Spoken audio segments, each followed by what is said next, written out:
The sole purpose of this video is to provide a basic overview and orientation of your new apparatus.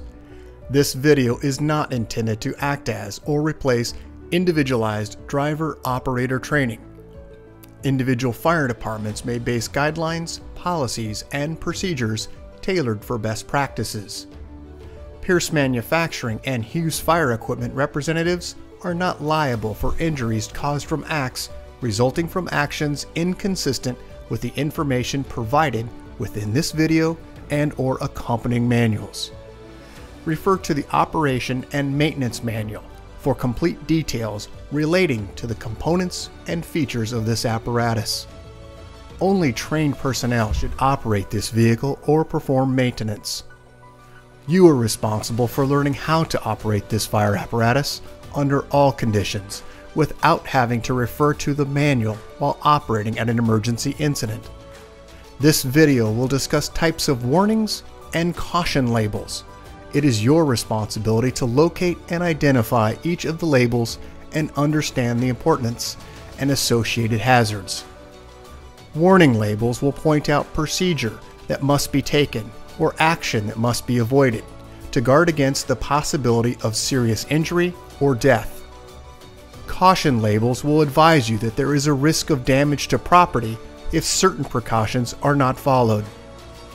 Continuous training, reviewing of operation and service manuals, developing good standardized practices will assist driver operators with a more complete understanding of the components and operation of this fire apparatus. As the driver operator of this vehicle, you are responsible for understanding the function of each component of the apparatus, maintaining control of the fire apparatus at all times while in operation, make operational and functional changes while operating at an emergency without having to read operator's instructions or safety warning labels, operate manual override and emergency shutdown procedures immediately if a component fails to operate properly. Components' location may vary with each Pierce fire apparatus. Review the exact location of each component prior to operation. Major inconsistencies between your vehicle and the information contained in this video should be directed to your sales representative. Safe operation of any vehicle is the responsibility of the driver operator. You must learn the location and function of all controls, switches, gauges, valves, inlets, and discharges. Due to a higher center of gravity, heavy trucks have a significantly higher rollover tendency than other types of vehicles. To reduce the risk of rollover, avoid making sharp turns, excessive speed, and avoid abrupt maneuvers.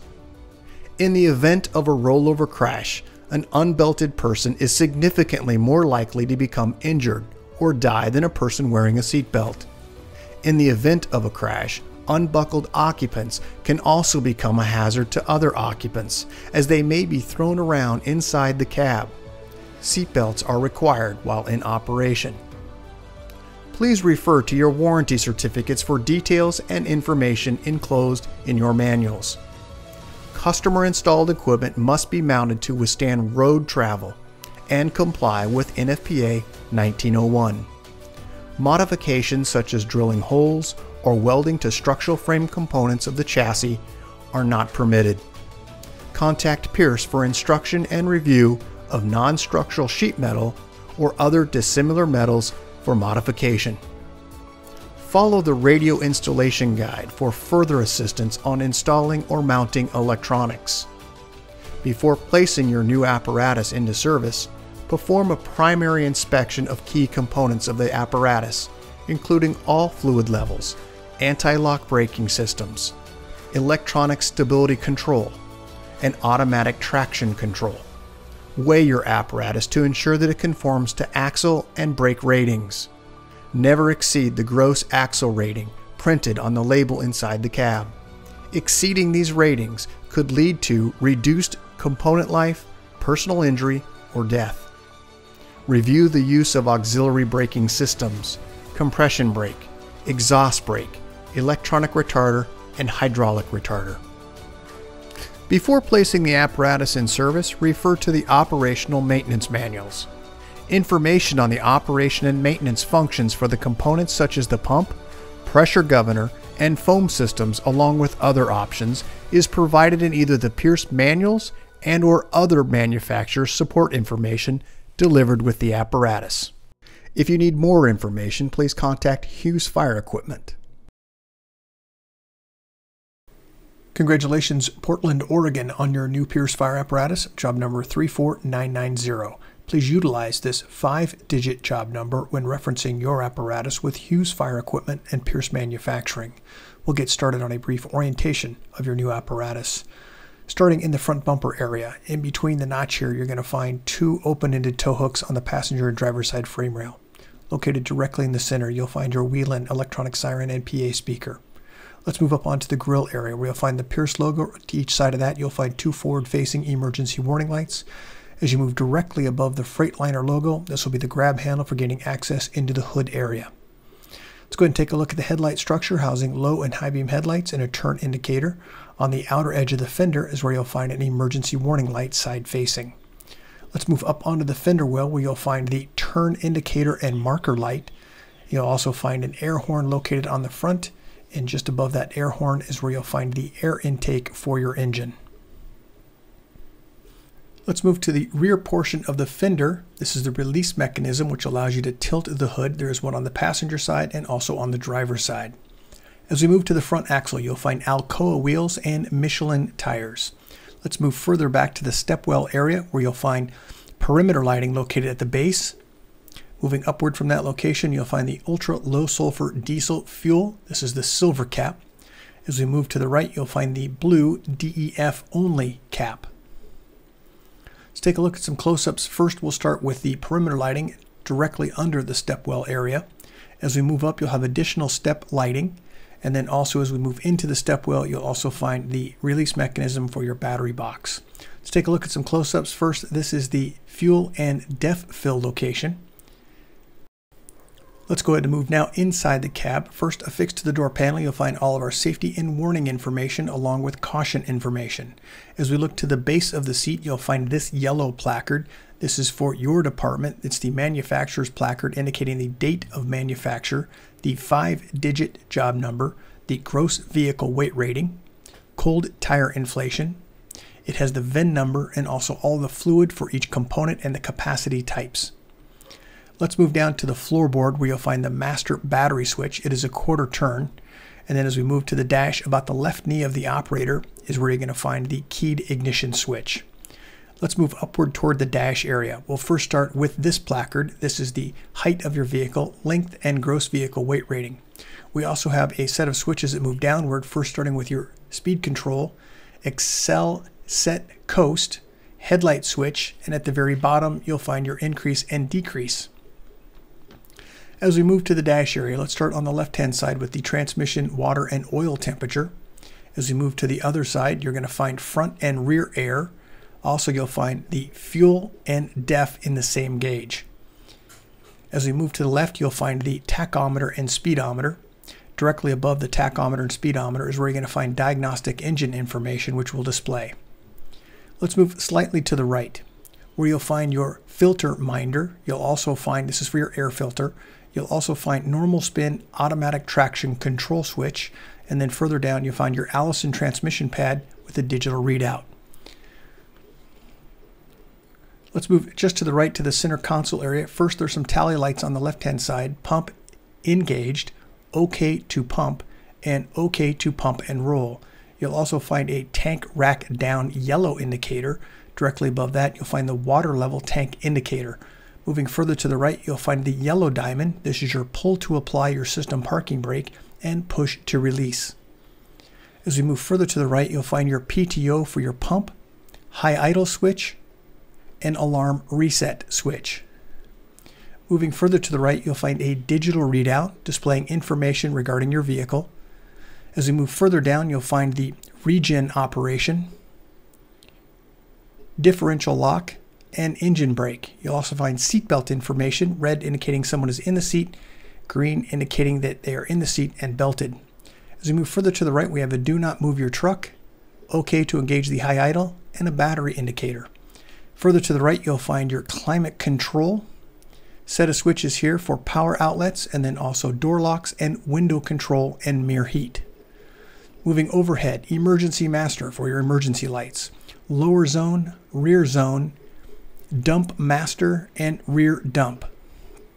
Let's move further to the right in the same vicinity where you're going to find your scene lights, front, left, and right, and rear scene.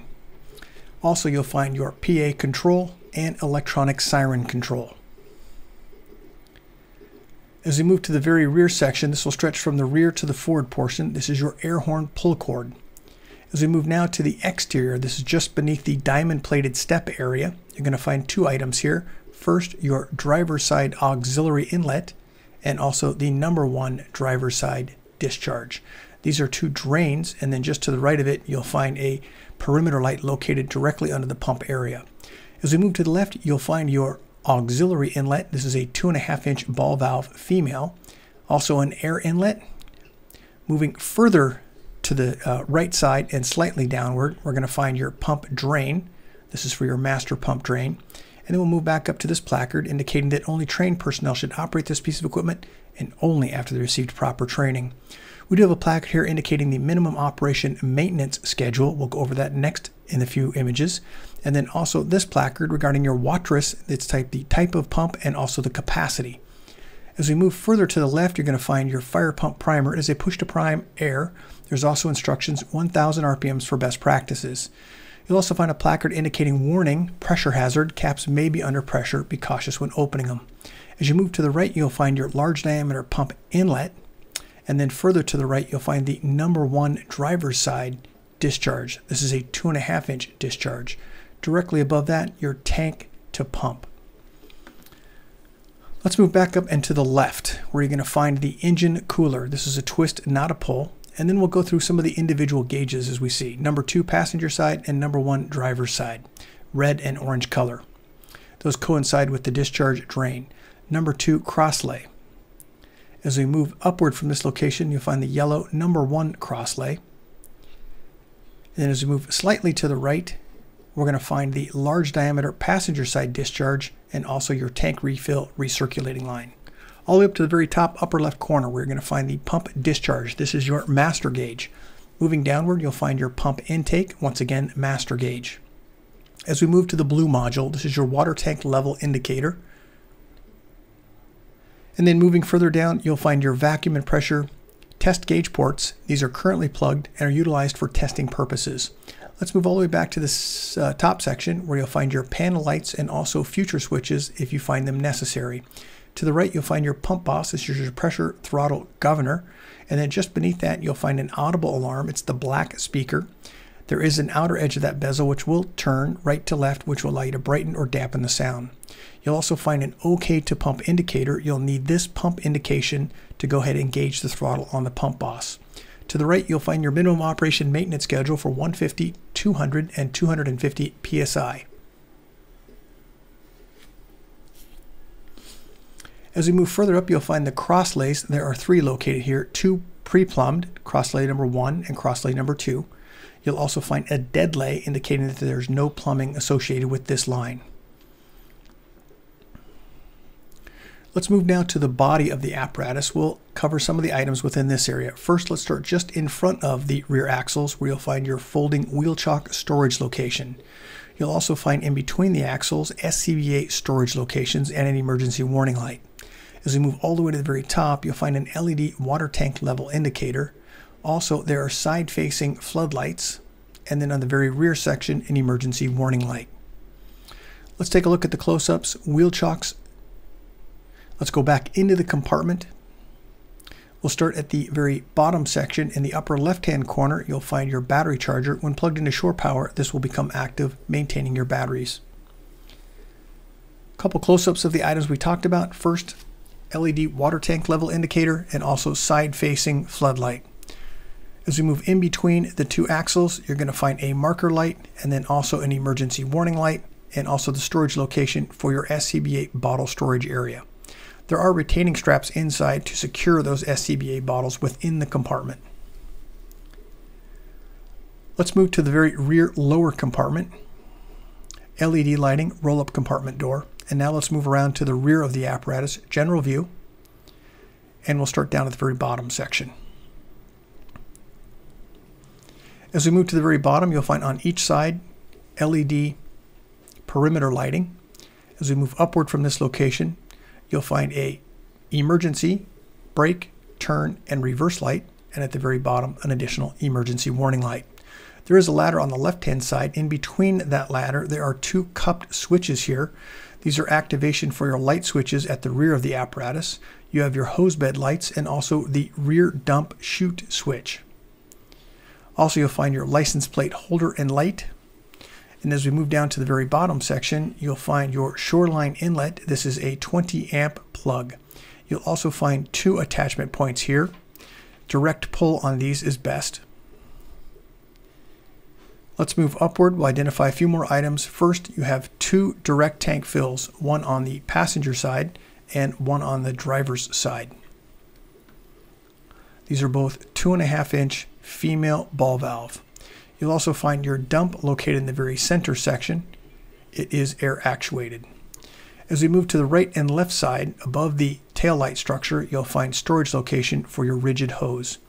You'll also find in the left section, upper portion, an LED water tank level indicator. Directly in the center, you'll find two floodlights, rear facing, and on the outer edges, you'll find emergency warning lights. We do have some additional warning information here. First, let's start with if you're going to climb onto the vehicle, make sure you face the vehicle while climbing.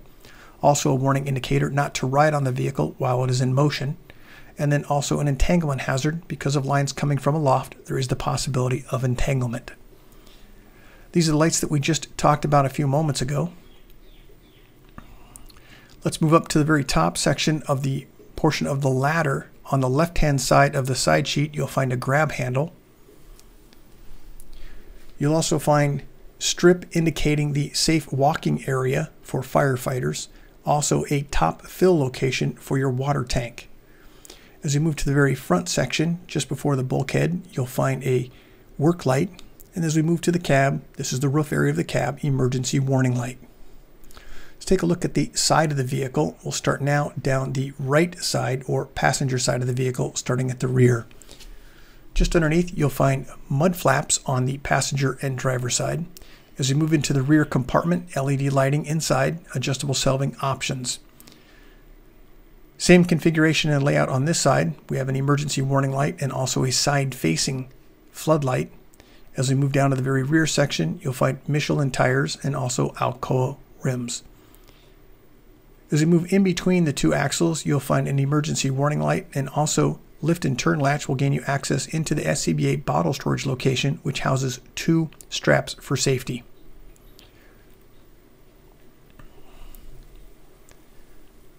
Let's go ahead and take just a general view here of the side of the apparatus. This is where your Fulda tank is located. I'd also like to point just in front of the axle, you'll find this warning label. Extremely hot diesel exhaust temperatures exist, especially during regen operations. Be cautious where you park your vehicle and have a plan in place for securing that area. Let's move to the next compartment forward. Adjustable shelving and LED lighting. And as we move to the very upper portion, you'll find that side-facing flood and also LED water tank level indicator. Let's take a look at the porta tank location. This will swing outward and downward, exposing the folding porta tank. Let's move under the pump panel area. First, we'll start with a discharge located in the very bottom section. This is for your relief valve. Do not cap this. You'll also move to the right where you'll find an LED perimeter light. Let's move upward just above the diamond plate where you'll find all of our color-coded and labeled discharge drains. Moving further up, we do have some warning labels here regarding pressure hazard. Once again, caps may be under pressure. Be cautious when opening them. Also, we'll move to the section where there's a pan door located here. This is for gaining access behind the pump panel. And then we'll identify some of the discharges and intakes starting on this side. First, let's start with your master intake. As we move upward and to the left from this location, you'll find the number 2 passenger side discharge. And then moving further to the right, you'll find your large diameter discharge, which is the green color. This is going to be your powered equipment rack. There are instructions here for raise and also lowering instructions. We do have a danger indicator here also because of that moving equipment rack.